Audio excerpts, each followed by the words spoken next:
வணக்கங்க. இன்னைக்கு வீடியோ பார்க்கலாம். வாழ்க்கை என்றால் ஏதாவது சாதித்தே ஆக வேண்டும் என்ற அவசியமில்லை. நிம்மதியாக வாழ்வதே இன்று சாதனைதான். சோகம் மட்டுமே வாழ்க்கை கிடையாது. சுகமாகவே என்னாலும் வாழ்ந்துவிட முடியாது. சிமிட்டும் நம் இமைகள் ஒரு நொடி இருட்டினால்தான் நம்மால் பல நொடிகள் வெளிச்சத்தில் வாழ முடியும். குறைக்காத நாயும் இல்லை, குறை சொல்லாத வாயும் இல்லை, மொத்தத்தில் இரண்டும் இல்லாத ஊரும் இல்லை. அதனால் நம்ம வேலையை பார்த்துக்கிட்டு போயிட்டே இருக்கணும். கண்ணாடியை விட மிக துல்லியமாக காட்டுகின்றன சில மனித முகங்களை. பணம் தாங்க எல்லாமே. நடப்பதெல்லாம் நன்மைக்கே, ஆதலால் நடந்து செல்லுங்கள்.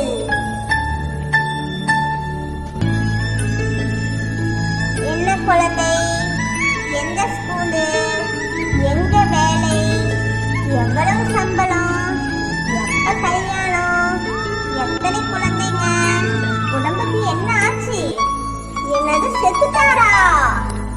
அவ்வளவுதாங்க வாழ்க்கை.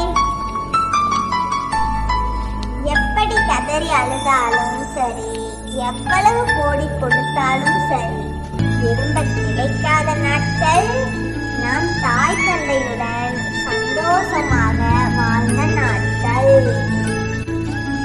வாழ்க்கை என்றால் மேடு பள்ளம் இருக்கத்தான் செய்யும். அங்கே சமநிலை தேடுவதை விட சமாளித்து ஓடுவதே புத்திசாலித்தனம். வானம் ஒரே மாதிரி இருந்தாலும் வானிலை ஒரே மாதிரி இருப்பதில்லை. வாழ்க்கையும் அப்படிதான். பிறருக்காக இறக்கப்படுவதில் தவறில்லை. ஆனால் நாம் ஆடாக இருக்கும் பட்சத்தில் ஓநாய்க்காக வருத்தப்படுவது என்பது முட்டாள்தனம். சாம்பலாக இருந்தாலும் சரியான இடத்தில் இருந்தால் மட்டுமே விபூதியாக போற்றப்படுவோம். கடைசியா ஒரு 3 உண்மையை சொல்லிட்டு முடிச்சுக்கிறீங்க. அன்பாய் இருந்தால்